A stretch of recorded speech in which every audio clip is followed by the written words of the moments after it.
Good morning friends. आज हम सबसे पहले टॉपिक पढ़ेंगे ग्लाइकोलाइसिस। सभी ने पढ़ा ही होगा 12th क्लास में। तो ग्लाइकोलाइसिस क्या होता है कि ये होती है चेन ऑफ रिएक्शंस को हम ग्लाइकोलाइसिस बोलते हैं। कोई एक स्टेप नहीं है जिसको हम ग्लाइकोलाइसिस बोल सकते हैं।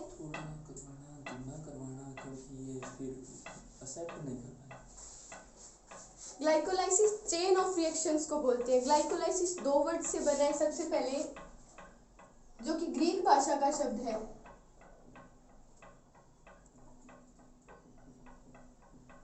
ग्रीक भाषा के शब्द से बना है। कौन से ग्लाइकोज प्लस लाइसिस। ग्लाइकोज का मतलब होता है शर्करा यानी कि ग्लूकोज। लाइसिस का मतलब होता है ब्रेक डाउन यानी कि टूटना। तो सिंपल डेफिनेशन में हम क्या पढ़ेंगे कि ग्लाइकोलाइसिस वो प्रोसेस होगी जिसमें ग्लूकोज के एक अणु के टूटने से किसका निर्माण होगा? पायरुविक एसिड का। ग्लूकोज के टूटने से पायरुविक एसिड का निर्माण होगा। ग्लूकोज का एक अणु टूटकर ऑक्सीडेशन के द्वारा टूटकर दो पायरुविक एसिड का निर्माण करता है। ये हो गई सिंपल डेफिनेशन। सबसे पहले याद रखेंगे किन किन वर्ड से बना है ग्लाइकोलाइसिस। दो वर्ड से बना है, ग्लाइकोज प्लस लाइसिस। ग्लाइकोज का मतलब शर्करा और लाइसिस का मतलब ब्रेक डाउन यानी कि टूटना। तो सिंपल हम अगर कोई पूछे ग्लाइकोलाइसिस क्या होता है तो हम बताएंगे कि ग्लूकोज के विघटन को क्या बोलेंगे? ग्लाइकोलाइसिस बोलेंगे।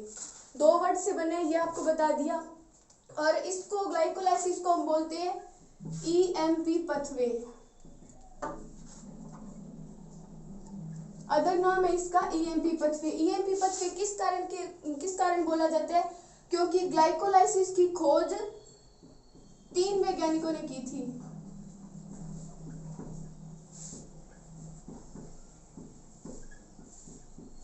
कौन से थे वो वैज्ञानिक? ई से बनेगा, एम से बनेगा और पी से बनेगा। ई का मतलब एम्पटन, एम मतलब मेयरहोफ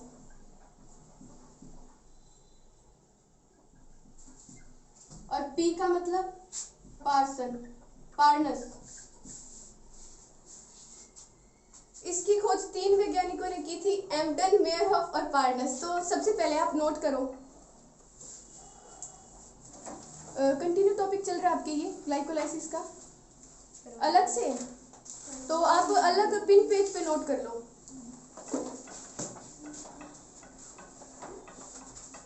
वैसे तो ये आपके मतलब 3rd बुक का टॉपिक है, सेल बायोलॉजी का, उसमें आते हैं। 3rd बुक की 4th यूनिट का टॉपिक है ये ग्लाइकोलाइसिस। सेल बायोलॉजी में पढ़ेंगे। सेल है, उसमें क्या क्या प्रोसेस होती है, कैसे कैसे होती है। ग्लाइकोलाइसिस एक उपापचयी घटना है। 4th नंबर यूनिट में आएगा उपापचयी घटनाओं में ग्लाइकोलाइसिस। आप बताओ कि उपापचयी क्रियाएं क्या होती है, कैसे कैसे होती है? उपापचय 2 शब्दों से बनी होती है, उपचय और अपचय। उपचय में क्या होता है कि कोई प्रोडक्ट नया बनता है और अपचय में टूटता है। तो ग्लाइकोलाइसिस एक अपचयकारी अभिक्रिया है। ये आप याद रखना कि इसमें ग्लूकोज अणु टूटेगा और पायरुविक एसिड बनेगा, तो ये उपापचय हो गई। उपापचय लिखिए आप। सबसे पहले हेडिंग लगा लीजिए ग्लाइकोलाइसिस।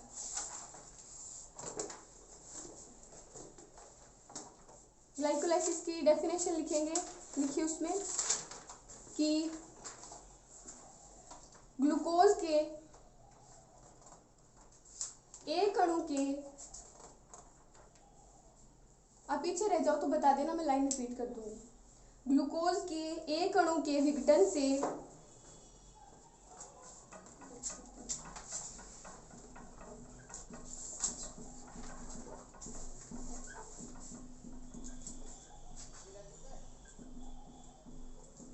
एक अणु के ऑक्सीकारी विघटन से, सॉरी विघटन ही लिखो आप, ब्रैकेट में लिख देना ऑक्सीडेशन, ऑक्सीकरण से, विघटन से पायरुविक एसिड के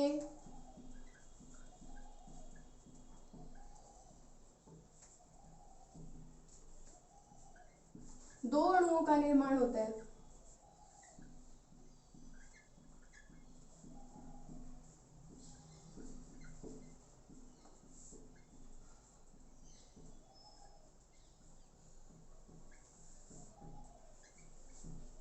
यह प्रोसेस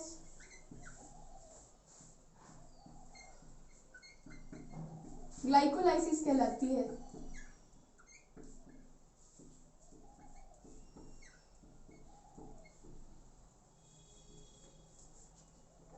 क्या कहलाती है यह प्रोसेस?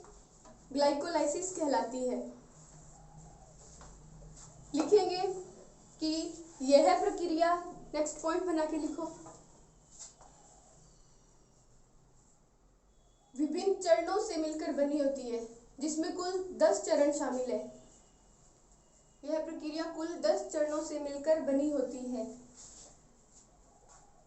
ग्लाइकोलाइसिस प्रक्रिया कुल 10 चरणों से मिलकर बनी होती है।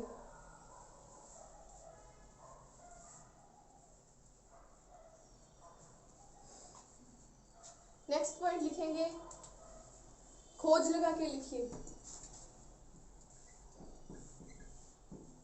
खोज में लिखिए, इसकी खोज 3 वैज्ञानिकों ने की थी। ग्लाइकोलाइसिस चक्र की खोज 3 वैज्ञानिकों ने की थी। नंबर 1 वैज्ञानिक लिखिए एम्पटन। ग्लाइकोलाइसिस की खोज 3 वैज्ञानिकों ने की थी। नंबर 1 लिखेंगे एम्पटन। अगर आपको पूरे नाम लिखाऊं तो एम्पटन को पूरा नाम है गुस्ताव एम्पटन, इतना ही याद रख लो, काफी है। एम्पटन। Second number मेयरहोफ।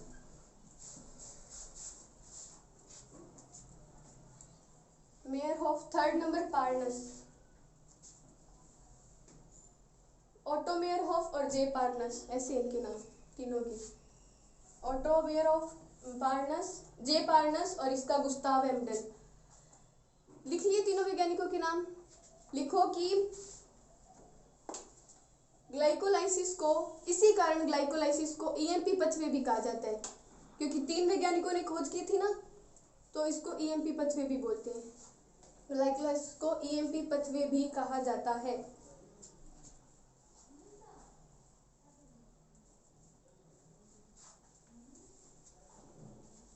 ये देखेंगे हम, प्रोसेस होती कहाँ पे है? ये प्रोसेस होती है साइटोप्लाज्म में। जब श्वसन लेते हैं हम, हमें ऊर्जा किससे प्राप्त होती है?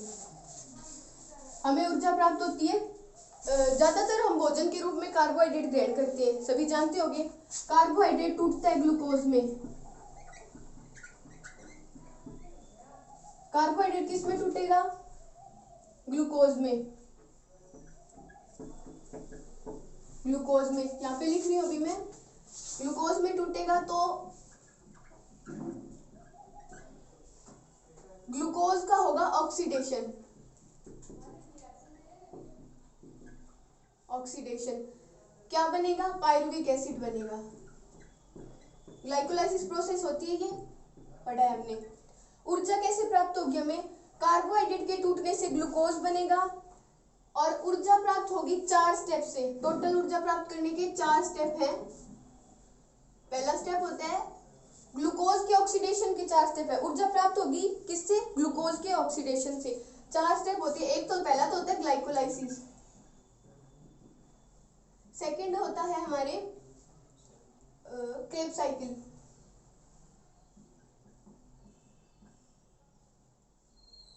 क्रेब्स साइकिल किस में संपन्न होता है? माइटोकॉन्ड्रिया में। थर्ड होता है विघटन, पायरुविक अम्ल का विघटन।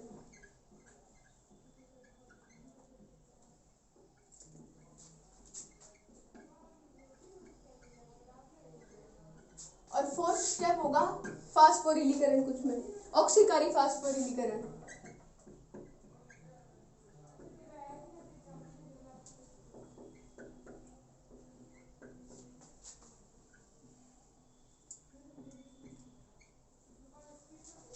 तो 4 स्टेप में ग्लूकोज का ऑक्सीडेशन होता है। पहला होता है ग्लाइकोलाइसिस, क्रेब्स साइकिल, ये माइटोकॉन्ड्रिया में होती है प्रोसेस, ये होती है साइटोप्लाज्म में। ग्लाइकोलाइसिस होने के बाद में पायरुविक एसिड का विघटन होता है और फिर ऑक्सीकारी फास्फोरिलीकरण होता है, जिसके लास्ट में हमें ऊर्जा प्राप्त होती है। ग्लाइकोलाइसिस में बीच बीच में थोड़ी बहुत ऊर्जा प्राप्त होती रहेगी, लेकिन सबसे ज्यादा ऊर्जा किससे प्राप्त होगी? क्रेब साइकिल से। ठीक है, तो क्या लिखवाया था मैंने आपको? ईएमपी पथरी कहा जाता है। इसके बाद में लिखेंगे हम, लिखिए नेक्स्ट पॉइंट, ग्लाइकोलाइसिस की प्रक्रिया।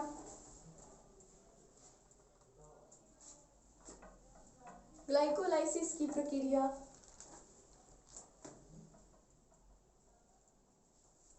साइटोप्लाज्म में संपन्न होती है। साइटोप्लाज्म यानी कि कोशिका द्रव्य, साइटोप्लाज्म में संपन्न होती है। देखो बच्चों, हमें तो ये ग्लूकोज कहाँ से प्राप्त हुई? भोजन से। प्लांट्स को कैसे प्राप्त होगी? प्लांट भोजन थोड़ी ना खाता है, ऐसा तो नहीं थाली लेके बैठता है। तो प्लांट में जो ये ग्लूकोज होती है वो प्राप्त होती है सुक्रोज से, जो कि मतलब फोटोसिंथेसिस प्रोसेस होती है। उसमें जो सुक्रोज बनता है ना, उसका जो अंतिम उत्पाद होता है, जैसे कि वो ग्लूकोज होता है एक हिसाब से, या जो संचित कार्बोहाइड्रेट होता है ना प्लांट्स में, उस कार्बोहाइड्रेट से हमें ग्लूकोज मिल जाएगी धीरे धीरे जब जब जरूरत पड़ेगी इस प्रोसेस की। तो ये आपको नहीं लिखने की जरूरत। जैसे कि कैसे सुक्रोज चेंज हो जाएगा, इन्वर्टेज एंजाइम होता है ना, इन्वर्टेज जैसे कि उसमें ट्रांसक्रिप्शन में पढ़ते हैं अपन कि रिवर्स ट्रांसक्रिप्शन होता है, वैसे इन्वर्टेज यानी कि उल्टा होना। सबसे पहले जैसे कि रियल रिएक्शन में तो होता है कि ग्लूकोज और फ्रक्टोज जुड़कर क्या बनाएंगे? सुक्रोज बनाएंगे। इन्वर्टेज एंजाइम में सुक्रोज टूटकर क्या बनाएगी? उसकी ग्लूकोज और फ्रक्टोज बना लेगी, ग्लूकोज काम आ जाएगा इस प्रोसेस में बाद में। तो अब आपको मैं लिखाऊंगी प्रोसेस ग्लाइकोलाइसिस की। स्टेप्स आपको आते हैं? नहीं आते, कोई बात नहीं, मैं पढ़ा दूंगी। तो सबसे पहले लिखो ग्लाइकोलाइसिस की प्रोसेस। 1 मिनट मत लिखना, वो लिखो, स्पेशल पॉइंट लिख लो कुछ छोटे छोटे, स्टार लगा के छोटे से पॉइंट लिख लो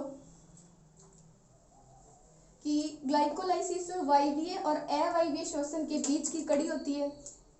ग्लाइकोलाइसिस अवायवीय वायवीय श्वसन के बीच की कड़ी होती है। ये जो पॉइंट लिखवा रही हूँ ना, ये आपको कॉम्पिटिटिव एग्जाम में काम आएंगे। मतलब अगर आपको सीधा पूछ ले कि कौन सी इनके बीच की वायवीय अवायवीय श्वसन के बीच की कड़ी क्या होती है, आप ग्लाइकोलाइसिस कर देना। एक आपको मतलब ऐसे पूछ लेते कि ग्लाइकोलाइसिस में कुल कितने एटीपी अणुओं का फॉर्मेशन होता है, लिखो। तो ग्लाइकोलाइसिस की प्रक्रिया में कुल 10 एटीपी अणुओं का फॉर्मेशन होता है।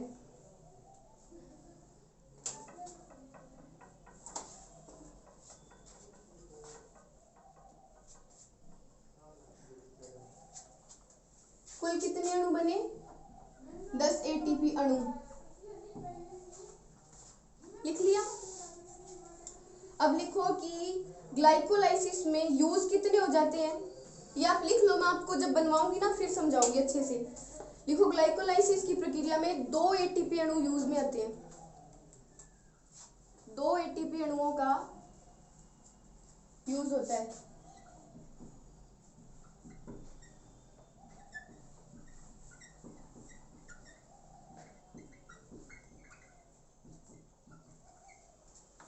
दो एटीपी कण होता है और प्रत्यक्ष रूप से एटीपी अणुओं का निर्माण लिखो। ये आपसे सीधा कॉम्पिटिटिव एग्जाम में से पूछेंगे कि ग्लाइकोलाइसिस की प्रक्रिया में प्रत्यक्ष रूप से कितने एटीपी अणु का निर्माण होता है। तो आपको अब ऑप्शन में काफी आएंगे, 1 एटीपी, 2 एटीपी, 3 एटीपी। तो इसका सही आंसर होगा 4 एटीपी अणुओं का निर्माण होगा। लिखिए आगे कि प्रत्यक्ष रूप से ग्लाइकोलाइसिस में प्रत्यक्ष रूप से 4 एटीपी अणुओं का निर्माण होता है।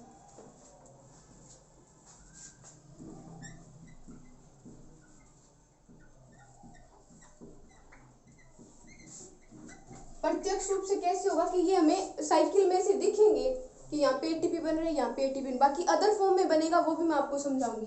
प्रत्यक्ष रूप से एटीपी का फॉर्मेशन होता है 4 का, और प्रत्यक्ष रूप से शुद्ध एटीपी का लाभ होता है 2 एटीपी का, क्योंकि यूज कितने हो गए? 2 एटीपी यूज हो गए, बने कितने थे? 4। तो लाभ कितने का होगा प्रत्यक्ष रूप से?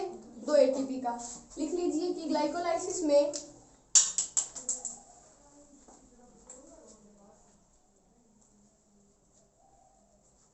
प्रत्यक्ष रूप से एटीपी अणुओं का निर्माण होता है, यानी कि शुद्ध लाभ होता है। 2 एटीपी अणुओं का शुद्ध लाभ होता है।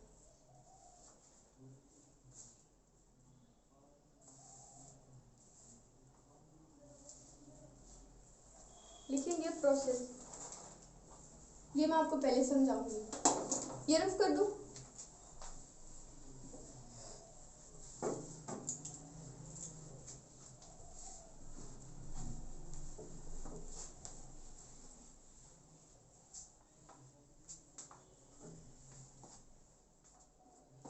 एक बार के लिए ध्यान देना बोर्ड पे।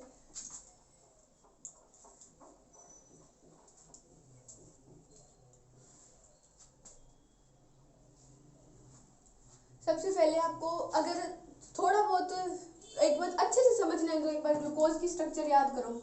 ग्लूकोज क्या होती है? हेक्सोज शर्करा होती है। आता है आपको? याद है? ग्लूकोज हेक्सोज सच में आता है ना? हाँ बताओ आप, या तो फिर मैं वहां से बताऊं। हेक्सोज शर्करा नहीं पता? हाँ 6 कार्बन वाली होती है। और बताओ कि कौन कौन से टाइप की होती है हेक्सोज शर्करा? ग्लूकोज, फ्रक्टोज, एक और होती है, लिख लीजिए कि हेक्सोज शर्करा। मैं समझाती हूँ आपको, आप लिखो मत, चाहे समझ लेना एक बार के लिए। ये ग्लूकोज, यहाँ पे क्या होता है? HOH, CH2OH, HOH। ये क्या है अपने? ग्लूकोज। आ रहा है समझ में? ग्लूकोज ग्लाइकोलाइसिस में इधर साइकिल के कुछ स्टेप लिखती हूँ मैं। देखो ग्लूकोज किस में चेंज होएगा?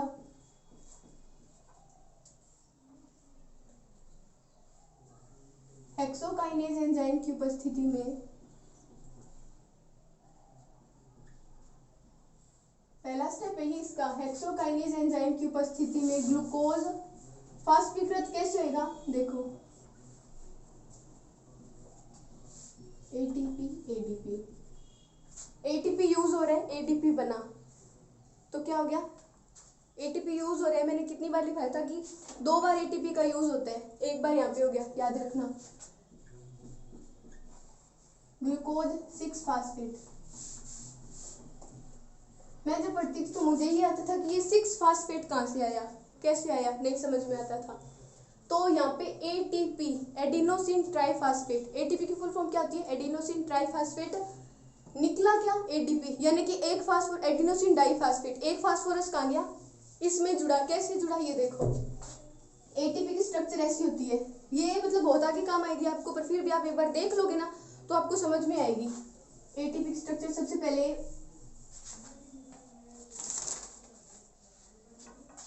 लिखो।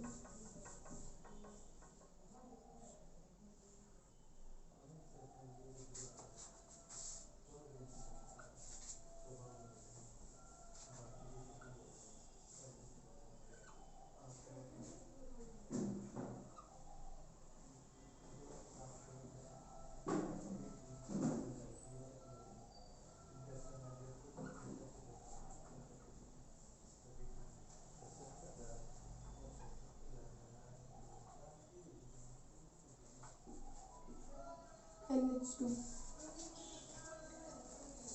सोडियम, सही।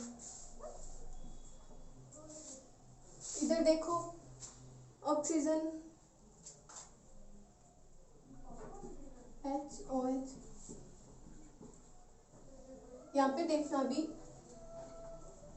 फास्फोरस कितनी होती है इसकी संयोजकता? 5 होती है ना, केमिस्ट्री में पढ़ते हैं। फास्फोरस की संयोजकता 5 होती है। देखो कैसे कंप्लीट करूंगी। ये इसके साथ फास्फोरस जुड़ेगा, ऑक्सीजन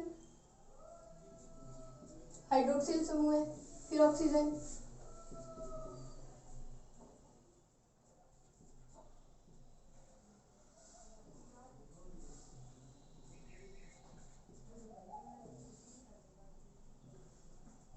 एडिनोसिन ट्राइफास्फेट।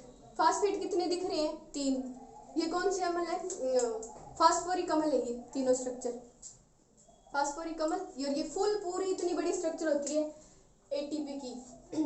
जब ये इसके साथ जुड़ेगा, एटीपी किसके साथ जुड़ता है, छठे कार्बन पे जुड़ता है इसके साथ, तो कैसे जुड़ेगा, ग्लूकोज, मैं बताती हूँ, देखो इस प्रोसेस को ऐसे लिखूंगी मैं, हेक्सोकाइनेज एंजाइम की उपस्थिति हो गई। समझ में आ रहा है ना आपको? नहीं है ना तो वापस पूछ लेना। हेक्सोकाइनेज एंजाइम की उपस्थिति वहां पे लिखी हमने, एटीपी, इसमें एटीपी घुसा देंगे, ये देखो ऐसे क्या निकला, एडीपी बाहर निकल गया, इधर बनेगा क्या, फास्फोरस यूज हुआ है, इसमें जुड़ा है फास्फोरस, कैसे जुड़ेगा वो देखो,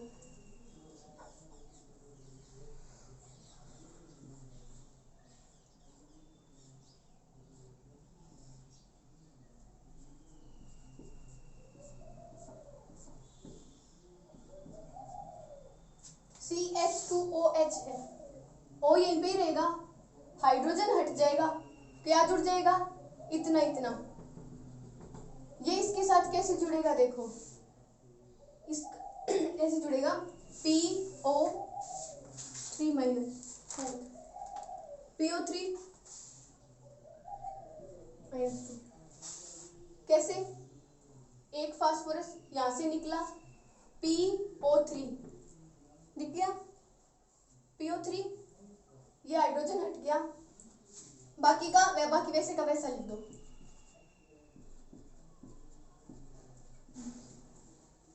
क्या बना, 1 2 3 4 5 6 नंबर कार्बन, 6 नंबर कार्बन पे क्या जुड़ा है, फास्फोरस यानी कि फास्फेट, तो क्या बन गया, ग्लूकोज 6 फास्फेट, समझ गए, आपको समझ आ रहा है ना, ग्लूकोज 6 फास्फेट बन गया हेक्सोकाइनेज एंजाइम की। तो ये इसका पहला स्टेप था, ये सिर्फ समझने के लिए बताया है, हमें ये मतलब केमिस्ट्री में ज़्यादा काम आता है ये चीज़, सिर्फ इतना याद रखने की ग्लूकोज के टूटने से, हेक्सोकाइनेज एंजाइम की उपस्थिति में टूटने से ग्लूकोज 6 फास्फेट का निर्माण होता है, फास्फोरस आ गया, ये इतनी प्रोसेस थी इसमें। और डाईफास्फेट मतलब कैसे बनेगा, एडिनोसिन डाईफास्फेट में क्या होगा, ये समूह हट जाएगा, एक फास्फोरस हट गया, इधर हाइड्रोजन आ जाएगी, ये एडिनोसिन डाईफास्फेट की स्ट्रक्चर है, लिख देती हूँ एटीपी, ये इसका था फर्स्ट स्टेप।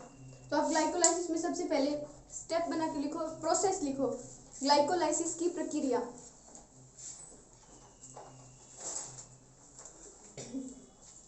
ये रफ कर दूं मैं,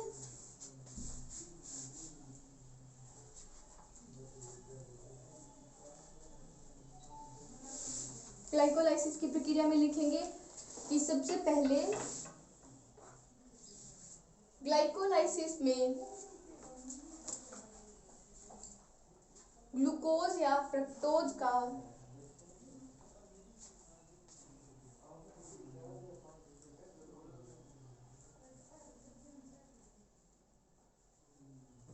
आप इसको पॉइंट नंबर 1 बना के भी लिख सकते हैं, मतलब 1 नंबर पॉइंट बना के लिख लो, ग्लाइकोलाइसिस में ग्लूकोज या फ्रक्टोज का हेक्सोकाइनेज एंजाइम की उपस्थिति में हेक्सोकाइनेज एंजाइम द्वारा ग्लाइकोलाइसिस में ग्लूकोज या फ्रक्टोज का हेक्सोकाइनेज एंजाइम द्वारा फास्फीकृत होकर फास्फीकृत कैसे होगा, एटीपी होएगा, एटीपी यूज होगा, एटीपी बनेगा, तो फास्फीकृत, फास्फोरस जुड़ गया ना इसके साथ, तो फास्फीकृत हो गई ना ग्लूकोज, तो लिखेंगे फास्फीकृत होकर ग्लूकोज 6 फास्फेट बनाता है।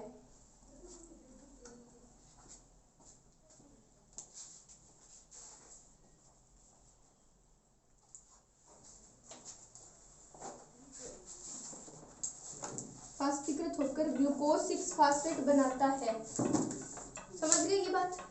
नेक्स्ट स्टेप क्या होता है,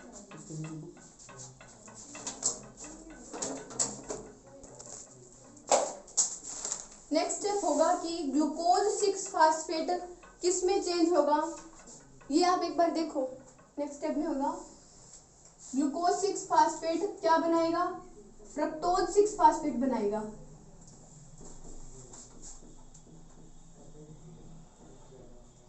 कौन सी एंजाइम की उपस्थिति में बनाएगा आइसोमेरेज एंजाइम की उपस्थिति में।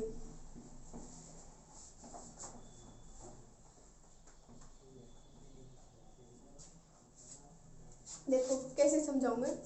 ग्लूकोज 6 फास्फेट, फ्रक्टोज 6 फास्फेट, ये भी हेक्सोज शर्करा है, ये भी हेक्सोज शर्करा है। ये दोनों क्या है, आपस में समावयवी हैं, एक दूसरे के आपस में समावयवी हैं।